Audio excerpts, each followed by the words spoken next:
वाह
वाह वाह वाह वाह, क्या बात आहे. अतिशय सुरेल असा प्रारंभ रसिक मित्रांनो आपल्या या संवाद कट्ट्याला झालेला आहे. नमस्कार रसिक मित्रांनो, नमस्कार. आपल्या मल्हार कम्युनिकेशन्स प्रस्तुत हॉबी डू बी डू अर्थात एक तरी छंद असावा या आपल्या लोकप्रियतेकडे वाटचाल करणाऱ्या आजच्या संवाद कट्ट्याचे अतिथी आहेत, ज्यांचं सुरेल असं बासरी वादन आपण ऐकलेलं आहे. ज्योती कलश छलके, क्या बात आहे. सुरेल असं नादब्रह्म आपल्या मुळातच आपल्या या गप्पांचा विषयच असा आहे की सुरेल नादब्रह्म. आणि ह्या बासरी वादन कलेमध्ये निपुण असणारं हे व्यक्तिमत्व, ज्यांचं वय वर्ष मित्रांनो 70 त्यांनी गाठलेली, किंबहुना 70 पार केलेली आहे, असे दत्तात्रयजी मेटकर हे आपल्या समवेत आहेत. रिटायर्ड बट नॉट टायर्ड, अत्यंत चैतन्यमूर्ती, उत्साह असं भरभरून असलेले हे व्यक्तिमत्व. आणि केवळ बासरी वादनच नाही मित्रांनो, ते उत्तम माउथ ऑर्गन सुद्धा वाजवतात. संवादिनीवर पण त्यांचा हात तितकाच चांगल्या पद्धतीने चालतो असे दत्तात्रयजी मेटकर आहेत. रेल्वेमधनं जवळपास 36 पेक्षा जास्त अशी सेवा त्यांनी रुजू केलेली आहे. आणि आता सेकंड इनिंग ह्या सगळ्या विविध छंदांच्या साहाय्यानं ते अतिशय सुरेल अशी करतायत. मुख्य म्हणजे बासरी वादनाचा त्यांना छंद आहे. आणि आपलं ब्रीजर्स आहे मित्रांनो, एक तरी छंद असावा. आणि विषय आहे सुरेल नादब्रह्म. आणि अतिथी आहेत बासरी वादक, सेवानिवृत्त रेल्वे अधिकारी दत्तात्रयजी मेटकर. पुन्हा एकदा आमच्या संपूर्ण मल्हारच्या टीमच्या वतीनं आपलं सहर्ष स्वागत. नमस्कार. मगाशी मेटकर साहेब आपण अतिशय शुभंकर आणि प्रासंगिक सुरेल असा प्रारंभ केला बासरी वादनाने.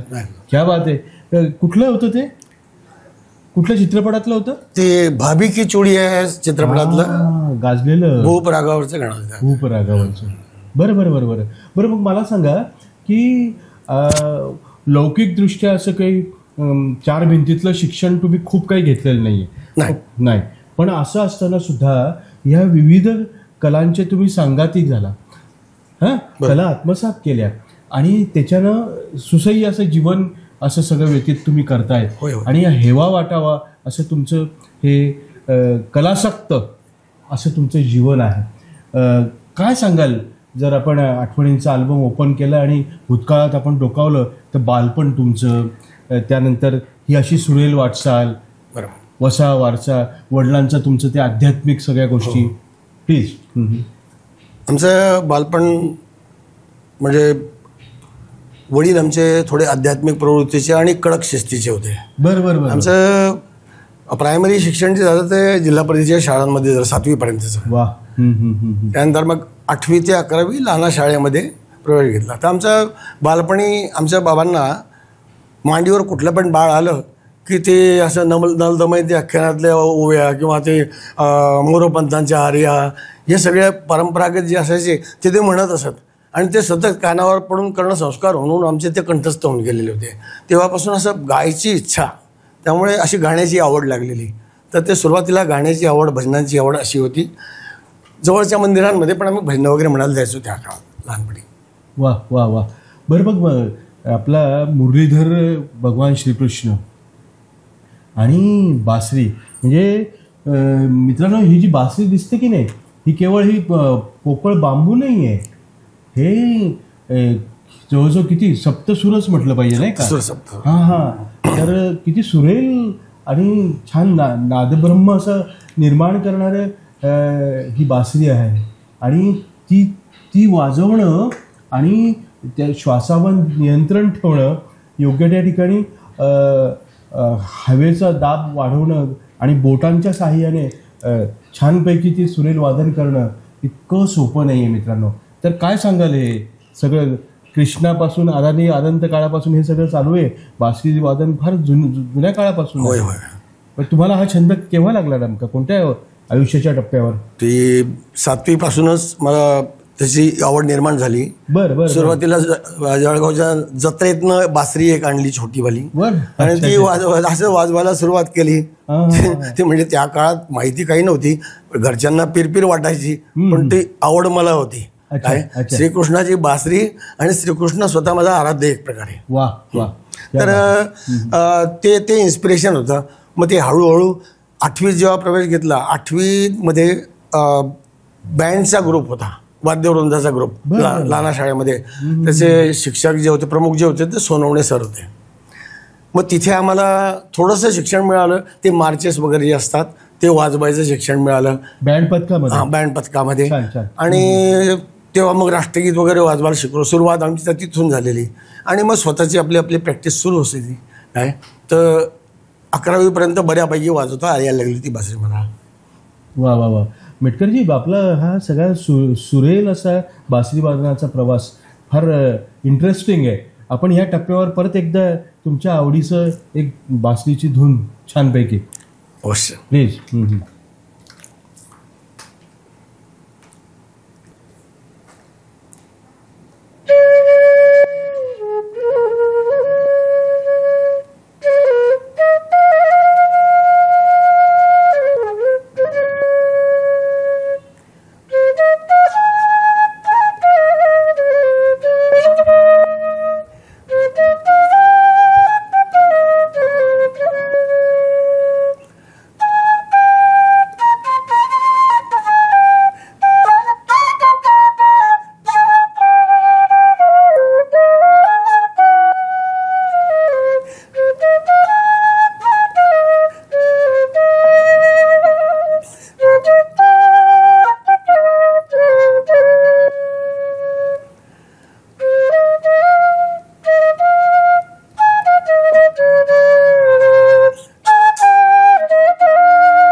क्या बात आहे, अप्रतिम. रसिक मित्रांनो, यमन रागातील 2 लोकप्रिय गीतांच्या धून सरांनी आपल्याला ऐकवलेल्या आहेत. आपण ह्या सगळ्या सांगीतिक मैफिलीमध्ये पुढे जाऊया आणि मेटकरजींकडनं आपण ऐकूया. सर, मुळजी जेठा महाविद्यालय, जे नामांकित महाविद्यालय, जिथं तुमचं शिक्षण झालं, तिथं स्नेहसंमेलनामध्ये MJ कॉलेजचं श्रीकृष्ण असा तुम्हाला फिशपॉन्ड मिळाला होता. आणि मग ऑर्केस्ट्रामध्ये सुद्धा तुमचं नंतर तुमची एंट्री झाली ऑर्केस्ट्रा. तर ते त्याबद्दल जरा आठवण सांगा ना. बरोबर. हां हां हां. आम्ही कामगार कल्याण केंद्राचा एक ऑर्केस्ट्रा होता. अच्छा. ते शिवाजीनगरला, जळगावच्या, ते सय्यद इक्बाल त्याचे इन्चार्ज होते. अच्छा अच्छा. तर तिथे त्यांचे विविध असे गणपतीमध्ये प्रोग्राम घ्यायचे. तर त्या प्रोग्राममध्ये पण आम्ही जायचो. तिथे बासरीचे पीसेस गाण्यामध्ये वाजवणं किंवा इंडिपेंडंट एखादं गाणं, तर त्याच्यावर लोकांचा खूप रिस्पॉन्स मला मिळालेला. त्यामुळे मग पुढे असं एनकरेज झालो काय. आणि MJ कॉलेजला 3 साईड्स, आपलं आर्ट्स, सायन्स, कॉमर्स, त्यावेळेला वेगवेगळी गॅदरिंग व्हायची प्रत्येकाची. तर त्या तिन्ही गॅदरिंगमध्ये भांगडा आणि गरबा हे नृत्य असायचीच. कॉलेजमध्ये एक मीच होतो बासरी वाजवू शकणारा, त्यामुळे मग प्रत्येक फॅकल्टीला मला जावं लागायचं. वा. त्या काळात त्यामुळे सतत 2 वर्ष मला MJ कॉलेजचा श्रीकृष्ण असा फिशपॉन्ड पण पडलेला. क्या बात आहे. आणि त्यातून खूप इन्स्पिरेशन मिळालं. अच्छा.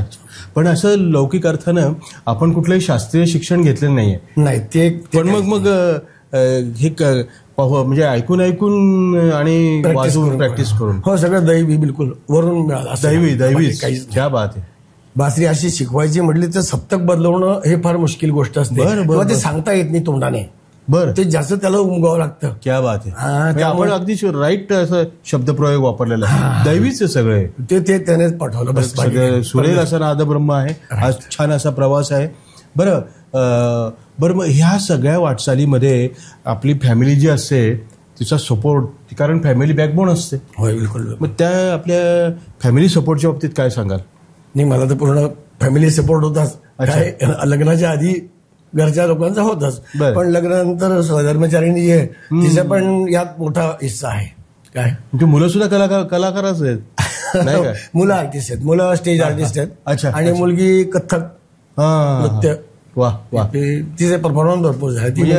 संपूर्ण फॅमिलीच कलासक्त अशी फॅमिली आहे. माझी दोन्ही मुलं पण छंद जोपासणारी. नॅशनल लेवलची अवॉर्ड्स त्यांनी मारलेली आहेत. क्या बात आहे, क्या बात आहे. Dance and drama. खूप सुंदर, बहुत अच्छे.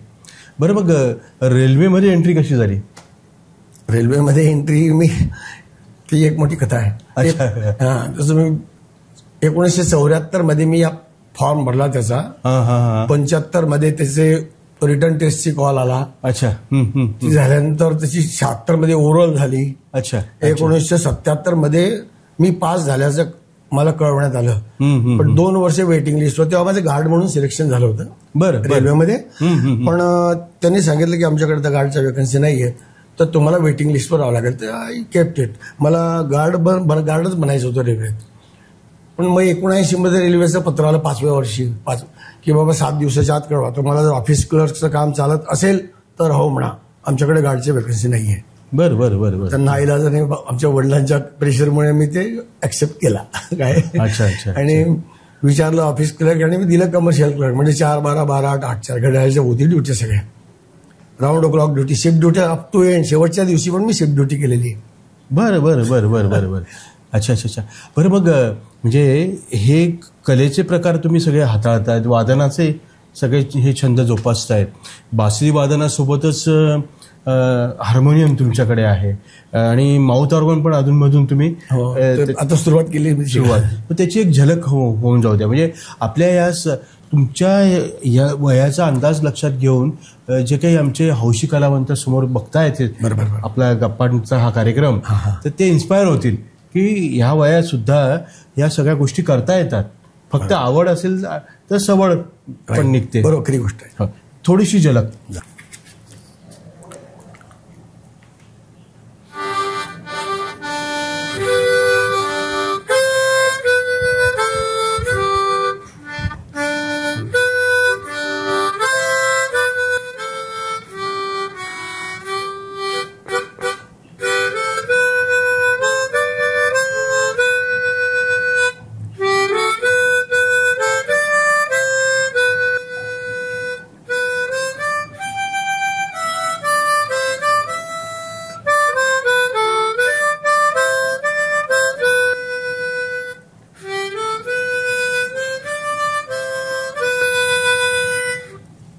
वा बढिया. धन्यवाद. म्हणजे याच्यात पण म्हणजे बऱ्यापैकी हात साफ झाला असं म्हणायला हरकत नाही. सुरुवात केलेली आहे. मला आवडतं ते. म्हणजे बरे म्हणजे मुख्य छंद बासरी वादनाचा, त्याच्यासोबत हे सगळे. आणि आपण म्हणजे अश्विन गांधींच्या ते जे हास्य परिवार आहेत, हो सर, त्या ठिकाणी पण तुम्ही सहभागी होतात. तिथं नित्य नियमाने सुद्धा त्या सगळ्या ऍक्टिव्हिटीजमध्ये अतिशय उत्साहाने तुम्ही भाग घेतात, उभं येतात मिस्टर अँड मिसेस. बरं. आणि नंतर चैतन्य ज्येष्ठ नागरिक संघामध्ये सुद्धा आता सध्या तुम्ही तिथले सदस्य तर आहेत, त्या परिवारातही तुम्ही सामील आहात. पण मग तिथं कराओकेचे सिंगिंग प्रॅक्टिस पण करतात. हो, ते पण आहे. वा वा वा वा वा. बरं, काय सांगाल याच्याबद्दल की याच्यातनं काय रिझल्ट मिळतात तुम्हाला? म्हणजे आनंद तर मिळतोच. आनंद मिळतो, प्रश्नच नाही. क्या बात आहे. ती आपली आवड असल्यामुळे हो हो आनंद म्हणजे समाधान भरपूर मिळतं. दैवी आनंद येतो. फिजिकल फिटनेस तर असतो. फिटनेस तर असतो. पण हे छंद जोपासले सोबत आमच्या हास्य परिवारमध्ये पण मला ट्रिपला वगैरे गेलो की तिथे बासरी वाजवायला सांगतात. तेव्हा ते लोकही फरमाईश होत असेल. अच्छा. बरं, मग कराओके सिंगिंगच्या बाबतीमध्ये ती पण एक झलक जर तुम्ही हे केली, काय हरकत नाही, म्हणजे त्यात तयारी असेल तर जरूर प्रयत्न करतो.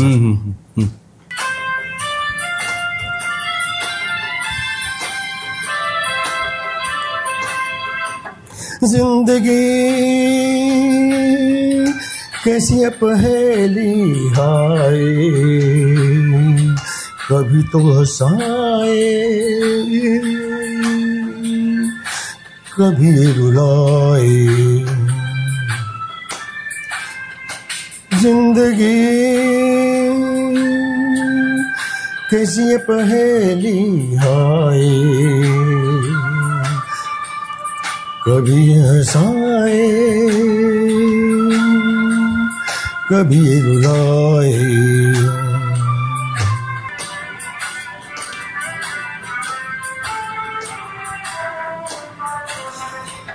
कभी देखो मन नहीं जागे,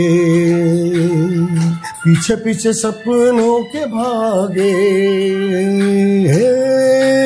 कभी देखो मन नहीं जागे, पीछे पीछे सपनों के भागे.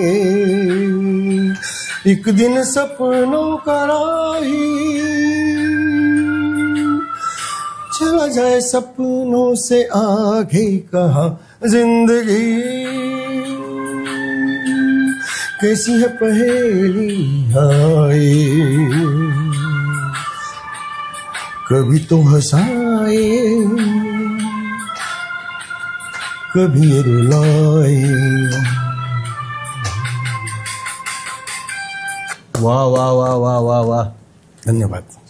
खूपच म्हणजे गाण्यावरच्या बाबतीत सुद्धा आपण जी काही तालीम करतायत आणि कराओकेमुळे ते सोपं पण झालंय तसं. पण एक जीवनाचं तत्वज्ञान उलगडून सांगणारं गाण्याचं सिलेक्शनही प्रॉपर होतं आणि आपण सादरही छान केलं.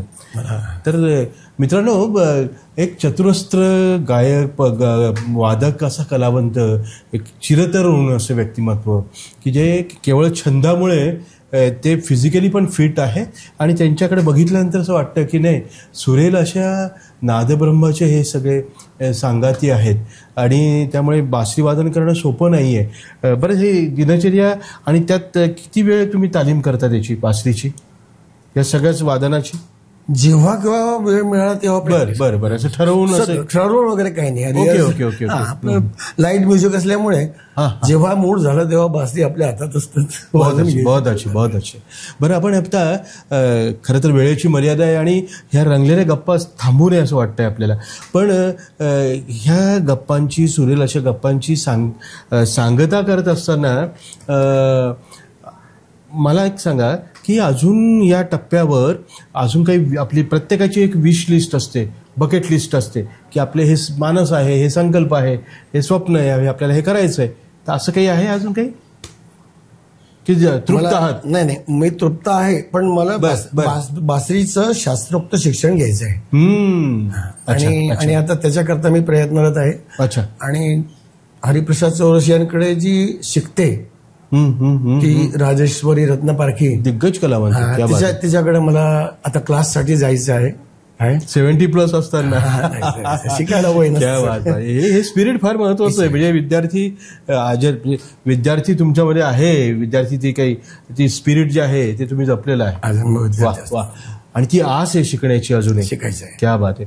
तर आमच्या अख्ख्या मल्हारच्या टीमच्या वतीनं तुमचे सगळे हे प्रशिक्षण घेण्याची आणि पुढे सुद्धा या क्षेत्रामध्ये अग्रेसर राहण्याची जी काही ही जी इच्छा आहे, ही जी सुप्त अशी इच्छा आहे ती पूर्ण हो मनोकामना, याच्यासाठी आम्ही अख्ख्या टीमच्या वतीने तुम्हाला तुमचं शुभचिंतन करतो. All the best. शुभेच्छा तुम्हाला. आणि या आपल्या सुरेल नादब्रह्माची सांगता मित्रांनो, आपण ऑफकोर्स अजून एक तुमच्या आवडीचं चालेल झलक.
पुन्हा आपण या संवाद कट्ट्यावर आला.